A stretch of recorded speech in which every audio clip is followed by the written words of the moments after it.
Our next guest, again, I'd invite you all to stick around because, like I said, you need to see this film. Is My Name is Lopez, the Trini Lopez story. You probably had Trini Lopez records in your house. You probably, if you were growing up in the rock and roll era, you thought they weren't cool. But now as adults, we go back and we realize how cool they are. And just when you see this documentary, you don't realize how much, Trini Lopez went through and how much he overcame and just the depth of his story. So I want to introduce here Joan Gand, and we've got P. David Ebersole. And is that David also there, or is that both you guys? Oh, you're muted. Hold on. Gotta unmute yourself. So we have both the filmmakers, I believe. Hi, everybody. Hello. And Todd Hughes. Todd Hughes. Sorry, thank you. Two of the filmmakers. Also, I got to add, I was surprised you guys are the producers of the Shining documentary. Was it Room 237? Yeah. Amazing film. Amazing film. Thank you for joining us today and for making this film. I'm one of the people that grew up with Trini Lopez records in the house. And he's got that 60s vibe that you see kind of replicated by Shaq here. Tell us his story. What drew you to it? Because it's a phenomenal story. It's such an inspirational and emotional story. But again, the music, the entertainer that shines through right to the end. And you've got some musical, like never before seen musical performances that you guys shot yourselves. True that, yeah. It's interesting, Joan, who's with us here, is the producer on the film with her husband, Gary Gand. And the way we came to it actually was very much through kind of being neighbors in Palm Springs with Trini. He lived around the corner, 2 doors down from Joan and Gary. And we were at Joan's birthday party sitting at a table when Ora Lee, who is his longtime companion, Trini's longtime companion, was sitting at the table with us and kind of pitching us like, we know you're documentary filmmakers. I know somebody's great story. And as she's telling us, and Trini's sitting right there, we're like, you're talking about Trini Lopez. He's sitting right there. And then Gary, who was hosting the party for Joan, leaned over and said, hey, if we produce it, will you guys do it? So it was just born right there at the, at a party of neighbors. And we were like, we're all in. He was peaking on the Billboard charts the day I was born. So I definitely grew up with Live at PJ's. And it's funny because it was not so much rock and roll. It was folk songs that, kids loved. They were not, it was If I Had a Hammer and these great songs that were fun to sing along to. And in meeting Trini and getting his story, you realize what a significant cultural figure he is, on top of his importance to the history of rock and roll and music in general. Yeah, and you guys point out in the documentary that, number one, he went electric 2 years before Dylan. Yeah. Folk music. And Dylan stole his drummer. Yeah, and Dylan stole his drummer, and that he opened with the Beatles for 4 weeks in Paris. Yeah, before they came to America. And that he got the ovations. So no, amazing revelations and just so inspirational. Joan, you were his neighbor also, correct? Yes, right. And we got to know Trini, through living 2 doors down from him. And we kept, seeing him around the neighborhood and just talking to him whenever we could and trying to get to know him. And we invited him over to our house. And my husband, is a guitar player and collector. And so they kind of bonded over guitars. And we just had a great time with him. Every time we would get together socially, he would start telling these amazing stories. And from the beginning, we just kept thinking, we've got to capture this somehow, because we're both sort of preservationist, historian type people that we really don't like to see history disappear. And we felt like he had been forgotten pretty much, and people didn't know these stories. So we kept inviting him to come sing with us when we would play around town here. And, at first he was just, I'll just come and watch, But after the first time he came to watch, he said, next time I'm going to get up and sing. So he started singing at our gigs. He'd do 2 or 3 songs as a guest. And every time he did it, the audience went wild. he still has that charisma, and that amazing sort of star power, even in his late 70s and early 80s when he was singing with us, that just blew people away. And every time this would happen, you know, everyone would be talking about it the next day. Oh my God, were you there when Trini Lopez got up and sang? Wasn't that incredible? So that all snowballed into just leading to wanting to do this film and showing his history, how important he was, how pivotal, what a trailblazer he was, and also that he still had his talent all the way into the, to the end. It's an amazing documentary, and I really urge people to see it because it's also kind of a historical lesson for America. And like I said, people of my generation and my parents who accessed him in the 60s knew of him as like this polished entertainer, this real sharp guy in the Rat Pack, and he was on TV and he was touring and he was huge in Europe. But you watch the documentary, and I never knew that he was a child of farm workers, that his parents came, undocumented from Guanajuato, where my family's from. Wow. And that part of his story, you never know, but it was so formative that Buddy Holly kind of, inspired him to personally to go out and play. That he was one of those pioneers of rock and roll in the 50s, and the music that you have in the film, I'd never heard before. It was a complete revelation. I mean, we know Richie Valens and his legacy, but he's right up there with his musicianship, the story about the discrimination when he started recording. Can you talk about that, about how he reflected on going from his roots as a farm worker to the pinnacle of Hollywood success? Well, I think one of the most important things, and I'm surprised America doesn't recognize him for this monumentous occasion when he refused to anglicize his name. Mm-hmm. And as Tony Orlando pointed out to us, he was the first. Mm-hmm. He was the first to say, I will not become Valens over Valenzuela.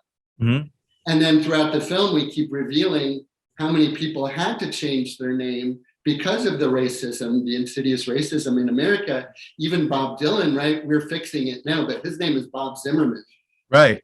Right? Leslie Gore was Leslie Goldstein. So it's, any name that reflected any ethnicity, and to have the guts to say no. And to be willing to walk out on a record contract. Here's this young kid excited to finally get his career going. And he says, oh no, I'm sorry, I can't do it. If you're going to change my name, that's who I am, right? Yeah. Amazing. It's kind of, yeah. And he really was a trailblazer. We needed an ambassador like Trini to kind of to do it first. Mm-hmm. But it was not without its setbacks, and he did experience, a substantial amount of racism, even with Mr. Sinatra, who we could not call Frank. Right, yeah. After knowing him for, 10, 15 years.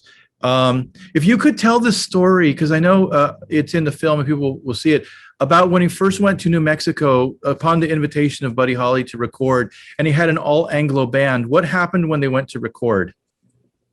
Well, Norman Petty, who was the producer, encouraged the band that, having a Mexican frontman, it was called the Trini Lopez combo at that time. So he was encouraging them to get Lopez out of the presentation of the band, and also saying, do you really want this guy managing your money and booking everything, when he had been doing it all along and doing it very well. And they all said, you're right, this guy shouldn't be our boss, this Mexican. And said, we're going to make everything communal from this point on. And, and Trini was the only one who could sing. And these guys were saying, now we're all going to sing. And he knew that wasn't going to happen. You can't sing. He's like, I'm the singer. I'm the manager. I run the whole band. And it's like, now suddenly it's going to be. And so what they recorded, that, their big break, their big chance to, record with Buddy Holly's producer, they recorded an instrumental because they wouldn't let Trini sing. But once again, because he would not, like so many other people, go, that's my fate, right? That's my cast in life. I'm below them. He said no. Well, he turned around and fired them. So he went home and said, you're all going to have to get a new band. I'm done with you. So, and this was like Columbia Records, right? Wasn't this a big record company? Yeah. And then Buddy Holly died, and the Crickets said, do you want to replace Buddy Holly? And that's what he did, except, as you learn in the movie, yeah, complications. So So it could have been Trini Lopez and the Crickets. That's Right. wrap your head around that, you know. In all honesty, he did not need the Crickets because he showed that he could do it all on his own. Yeah. Which I think we'll all agree now too. He should have been the Mexican Elvis, Yes. keeping him from being a superstar, because those songs are rocking. They're so good. Yeah, those 50s songs are so energetic and real, like pure 50s rock and roll. There's not watered down, you know, and he played with the Everly Brothers, but they're not like Everly Brothers 50s. They're like, you know, Elvis 50s. They're, you know, I find it interesting even that he had such a huge recording career. He actually laid down a lot of records before, you know, the Live at PJ's. So people know him from 1963. In 1963, he gets nominated as Best New Artist for the Grammys. And so they're considering him new. But then what we discovered in looking at his music was that he had been doing it for 10 years. So he had all these great records that have been Well known in rarely Dallas. heard. Yeah. and that section where he's recording with King Records, let everybody know who else was on King Records. It was James Brown, Little Willie John. It was a black label. So it was all this, you know, future superstars of R&B Yeah. that, you know, other bigger labels wouldn't put out. Mm-hmm. And he was their brown guy. And Joan, so you were his neighbor, and one thing, like, you're correct, when you watch him on camera, there's such vitality, there's such star power, there's such a sparkle in his eye. What was it like when he was telling you these stories, when he was telling you guys these stories, sitting down? Because it looks great. The film looks beautiful, first of all. Beautiful animated sequences, so much archival work done into this. It's amazing. It's one of the standout films of the festival. So what was it like sitting in a room as he recounted these stories? It was, you know, it was just like you see it in the film. He, whether he was sitting at a table in a restaurant or sitting here in our living room, you know, telling the story. We interviewed right there. Yeah, that's why I set up here, because this is right where he was. And we did some also filming at his home, but he just was so relaxed and fun and entertaining. He was truly a natural born entertainer, which is, you know, we also bring out in the film how young he started and how he was even charming the cows, you know, out in the field. He was that type of person. He just had that magnetism and could tell a great story. And let me also just say, because it was in that living room and everyone was there, our producers were there, you know, members of his family were sitting back behind us. And like, we had to tell people to shut up because he's making everybody laugh, right? So we're like, no, you can't laugh on camera. But also really modest and really down to earth, such a gentleman and so polite and always, you know, giving. So extraordinary person. And we find we really do feel extremely lucky that we made the film when we did and in the manner that we did, where really he tells his own story. Because, you know, who would have guessed that we were going to end up losing him to COVID? So he was a very healthy man, never went to the doctor, went in for kind of like an old man problem kind of issue that was rare for him. And he came out of the hospital and was sick that whole week and went back in. And that's when they found out that he had COVID. That was August 1st. We were supposed to show him the rough cut of the whole film. And he went back into the hospital and 10 days later passed away. So he had seen sequences, he saw concert footage, he had seen some things that we put together, but he never got a chance to see the whole He film. saw the part with Dave Grohl, which he was happy about. Because he's kissing the guitar. Dave Grohl's kissing the Trini Lopez guitar. Yeah, and that's another thing. There's so many areas he's influential in the design of these guitars that people love to this day.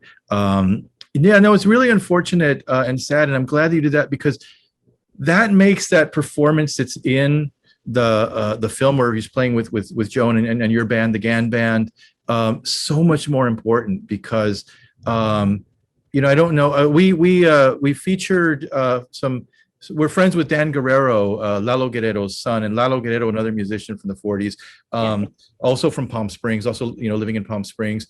Toward the end of his life, it was so important for him, when his health was deteriorating, to know that people still wanted to see him perform, to know that he was still in demand, but he didn't really get the opportunity because of his health. So here's one where this is a performance for the ages for Trini, where you do see that star quality, where you do see, and that sense of humor that is part of being an entertainer, of making the audience laugh. So you're trying to fight against it, but that's his natural mode. But it doesn't do well for the sound editor. I only just couldn't get it on the soundtrack with the peanut gallery in the back. Right. Right.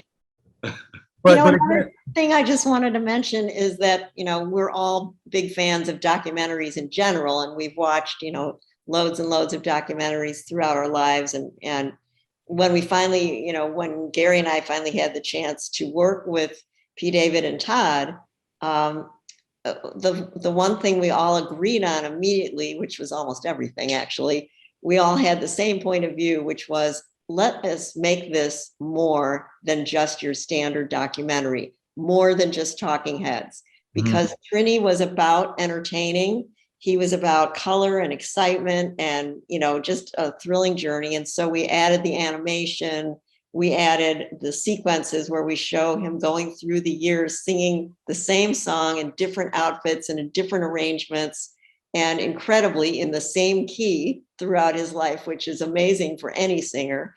And so I hope people enjoy those little details that we put in. We spent extra time to make this film special, and we just want everyone to be able to see it and appreciate that. And we also had a great honor working with Trini Lopez's biggest fan, Robert Firmanek, who taped everything Trini had ever done. So we were starting with the full deck, and that's why the archival is so rich. It's so important, you guys. I mean, it's a joy to watch it. Literally, it's a stellar film, and you go through so many emotions in the film, but the music is so good. And like I said, having had Trini Lopez records in the house when I was growing up, did not know this about him, and the Trini Lopez records were right next to the Beatles records, but I didn't know how close they were. Yeah. And hearing it in his own words, it's so beautiful. And again, knowing his connection to our community, the Chicano community, the Texas, California communities that we're showcasing today, it really does connect us. And then the international fans, but his role as an American artist, that Frank Sinatra would book him and then get jealous that Trini was outselling his records, and actually, pulled him off the Dirty Dozen to focus on his career, to help, bolster his label. But, it's just so much information that's wonderful. What was the for each of you, what was your favorite piece in the film, or that didn't make it into the film, that really just warmed your heart or made you smile? Because there's so much in there that's electric. Well, for me, the dance montage, just his esprit, right? His joy, and to see him let loose with that kind of, that touched me.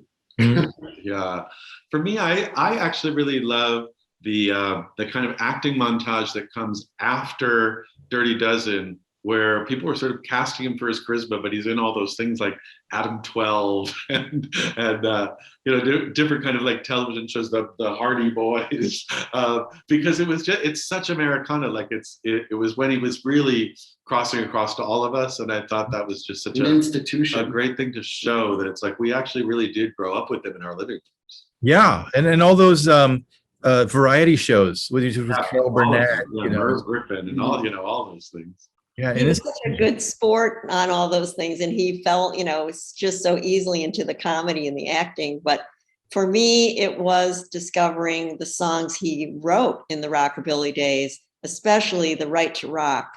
That song became our anthem, and it could have been. It was considered. We were considering it for a title as well because it would fit very well, but we just decided to go with "My Name is Lopez" because we just felt like that is the most important issue, in the film. And interestingly, there's a new film that came out called "The Right to Rock" by somebody else about somebody else. Oh, that's right. That's right. It has some connection though. Yeah, well, you know who it is. It's about the girl group. I can't think of their name right now. You know, Oh, you guys love. Fanny, right, That's right, right. Oh, yeah. Oh, wow. Right. Another trailblazing group. Yeah. Yeah. Filipino American group. Yeah. But that song, I had never heard that song. The lyrics are like so perfect for today. Could you guys, can you recite some of the lyrics Oh or? yeah, yeah. Read the Constitution and the Bill of Rights. It's all down there in black and white. You We got the right to rock. We got the right to roll. come on, baby, come on, baby. Come on, baby, let's roll. But the whole idea that that it's coming from Trini saying we all have the right to rock and roll is what struck us. It's our constitutional right. Yeah, it's our Right. constitutional right. So We're brilliant. like, yeah, everybody should be included in what America has to offer. It's not just like that thing of when it's supposed to be for all of the people all of the time, and we know that we live in a culture that doesn't provide that. A song like that, it just cuts through and resonates. It's an anthem. Yeah. Yeah, I think it's my new anthem too. I needed that song, and I think if I recall, he makes some commentary about how people were being treated during the Trump era. Did you guys talk much about that? The thing about Trini, which is really interesting, is that he's actually really not much of a political animal. He has been accepted by the White House as Kennedy. as an important cultural figure, all the way back since Kennedy. And so his own connection to politicians is often as celebrities, like they to him represent this great country. And so if he was invited to the White House, he went. And so he went through all the different eras, but that he was reflecting upon that particular moment, which was when they were, trying to build a wall and literally keep people out. And he's a representative of someone who his parents came to America. He was born in America, but that enriched our whole culture by being who he is. It's just for him, it's just a sort of torn irony. Right. Yeah. And when that wall, thing was happening, we just felt like, oh, our film means so much more now, because that's the whole point of the film. It's like, do not keep people out of our country, because when people come to America, great things happen.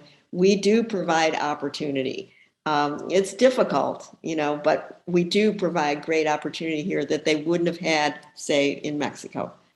But he is an American icon, an American institution, so important. And it's very important to know his parents were not born in the country. And we all know, right? It's America. It's like, that's our neighbor. And a lot of our citizens have roots there. Yeah.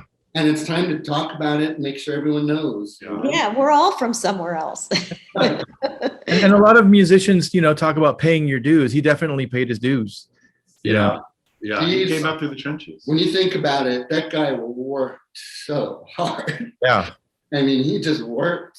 And oh my God, the stamina he must have had, right? Show after show, and to be great every time. Yeah. And giving and giving and giving, But no. One of the other things I love in the film is that idea that he's aware that that people came behind him, that he was a first, and that so many people have been able to come behind him. It's funny, I keep noticing you sitting there in front of the animation, and you're literally sometimes moving, and your hair becomes Trini's hair. Oh, yeah.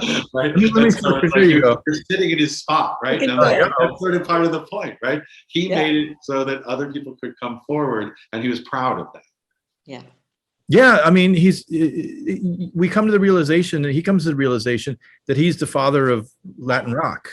So Santana, who else does he mention? Well, of course, Tony Orlando, even Freddie Prinze, because of the humor the self-deprecating humor that he had, opened the door for someone like Freddie Prinze for that voice. And just, it's such a beautiful film. We want everyone to see it. And the beauty of the film festival is, because we're streaming, if somebody buys one ticket, you can watch it with your whole family, which is the way this film should be.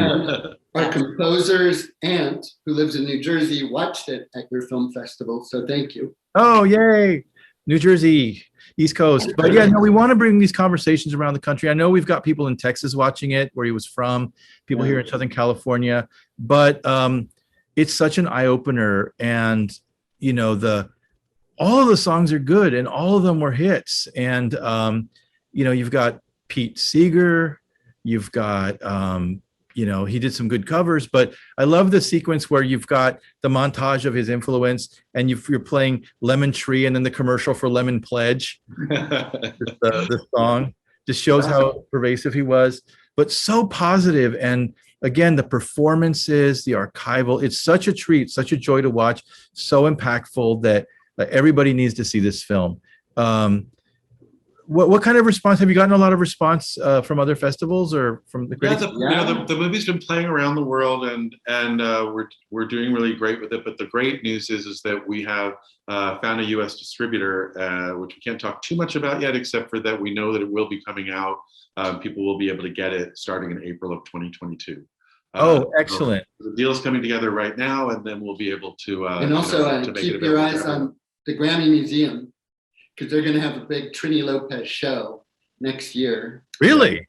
Yes. Wow. Well, then definitely see the film in this festival, because once a film gets to a distributor, it disappears. So this is your shot to see it. Otherwise, you're going to see it in the theater or on streaming. But we're so happy to have it.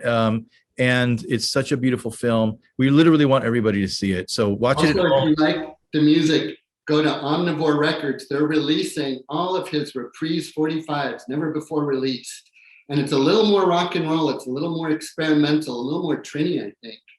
Wow. Really interesting collection that Bob Furmanek put together.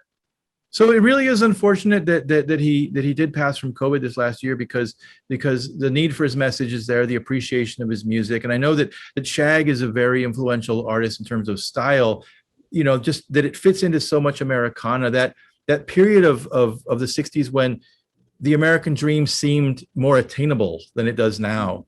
The energy, the positivity, despite the racism, I think and because a lot of his music is folk music, is kind of protest music with a beat, it's still really, really relevant. And I was joking with another musician the other day that the reason that everybody got angry that Bob Dylan went electric was because he didn't have a good beat, whereas Trini went electric and everyone loved it. So same folk crowd. Yeah, same folk crowd, but he was able to entertain them. But is there anything you want to add in terms of you know, what's coming up next, or you know, again, you know, thoughts about the making of this film or Trini's legacy? Well, I think, you know, one of the things, it's interesting when you were saying that, you know, it seemed like the dream in a certain way was so much more alive then. And what I think what we're very proud about making this movie and bringing Trini's legacy forward now is that so much is changing right now. So much opportunity exists right now to tap into his positivity and tap into the idea that Trini really believed that, you know, that in this country he could go as far as he wanted to put himself forward. And I think that right now, as the world gets kind of reshaped and people become, you know, quote unquote woke, but so much more opportunity is making itself available. So I think that his message more than ever, you know, is out there, is important. And the music, like I said, really propels. So whatever movement you're going through right now, put on a Trini Lopez record and it'll get you there faster. Right. You got the right to rock. Because we have the right to rock. Thank you. Well, I want to thank you guys for joining us. We're super excited about the film. Congratulations on the distribution. How do people get a hold of you to find out more about your careers? I know, Joan, you're in a band and you collect instruments, I believe. You're an organ player and your husband plays guitars. Right. And we have a website. It's thegandband.com. It's GAND. gandband.com, and you can find us there. And also there's a Facebook page for My Name is Lopez. So if you give it the thumbs up, you'll get all the updates as to what the latest news is. And we do plan some museum events, you know, for the next few years, where there be shows, you know, with his costumes, memorabilia, his awards, all kinds of great ephemera that we have from the Lopez family and that we've also collected ourselves. And Joan can't say this, but we can, that the Gand Band rocks. And they have a very cool thing that they do with the movie, which is that we filmed this concert with Trini singing. And we don't have him with us anymore. And we really thought what was going to happen is that we would go and we would tour with this film and Trini would come and he would play. But we figured out through technology now, we're able to actually project him up onto screen and have his vocal come through while the Gand Band plays live down below it. And it's phenomenal to see, like the timing that they have against the imagery that was, filmed almost 2 years ago. Very cool. It's very cool to see. So when we do those kind of events, worth coming out to. Definitely. Wow, yeah. We'll spread the word, and again, it's such an intimate performance, but it is a rocking set. It is a really rocking set. It's Trini Lopez in his prime, like you said. I don't know how old he was, if he was 80 yet, but 82. He doesn't move, no. Concert? 81 when he Was did he the concert. 81? Yeah. Wow. Yeah, he's still got the moves. He's still got the voice, the pipes, as they say in the industry. Such a thank you for capturing that, because we never know what's going to happen in life, especially during the pandemic, and that was early in the pandemic. But that's we have to film everything now. There's no use to wait, because this is our gold, and it's so accessible to do it, as opposed to before, where the equipment was a lot more expensive, or you were doing it on film. Now you just pick up your phone and you can capture memorable moments. But you guys have done a wonderful job. Thank you. And we'll be promoting the film just so that hopefully people all over the country will see it and become inspired. And Thanks for using this on the poster. Yeah, he's on the poster. Thanks for including us. Thank you so much. And I noticed that there was a question from someone who asked, why did everybody move to Palm Springs, entertainers and actors? Why did they all move to Palm Springs? Well, that's the subject of another film that should be made, actually, but it did attract Hollywood people. And as a few moved here to Palm Springs, then more wanted to come here. And it was just kind of a word of mouth thing where everybody heard, this is 2.5 hours at the most from LA, and it's a paradise, and it's quiet, and they'll leave you alone, and you can have a good life here. Well, as documentarians too, we move to Palm Springs and you meet people and things happen. It's, it's a pretty awesome place to be. Yeah. And again, it's such a kind of a tight-knit community, because like LA, people are driving in and driving out from all over the country, and there's a community of Angelenos there, but like 80% is tourists or visitors. Whereas Palm Springs, I think it's the other way around. Like 80% are people that live there. And then you've got the tourists coming in for the weekend, or, but we're all from somewhere else too. Yeah. And it's beautiful. But it's fun because we have like a whole community of Chicagoans now that we know. And we know so many Canadians, which is really fun. It's a very international community. Lots of French people here. Everyone says that, people come to Palm Springs to retire, and we've never worked harder in our lives since we've been here. So I don't think that's true. But the sun, it's a dry heat. It's not the humid heat.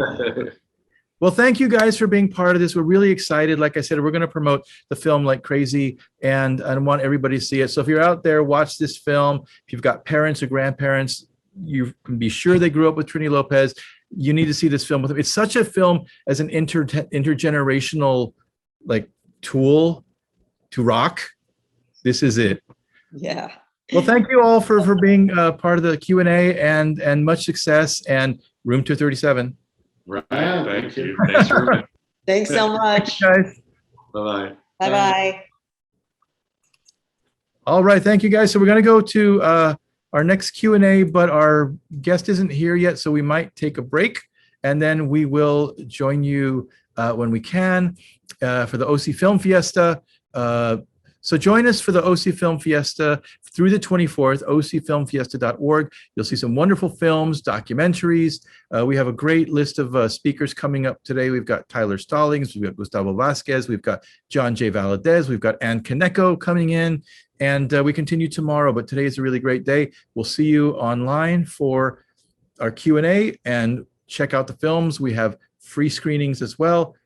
ocfilmfiesta.org from today through October 24th. Thank you.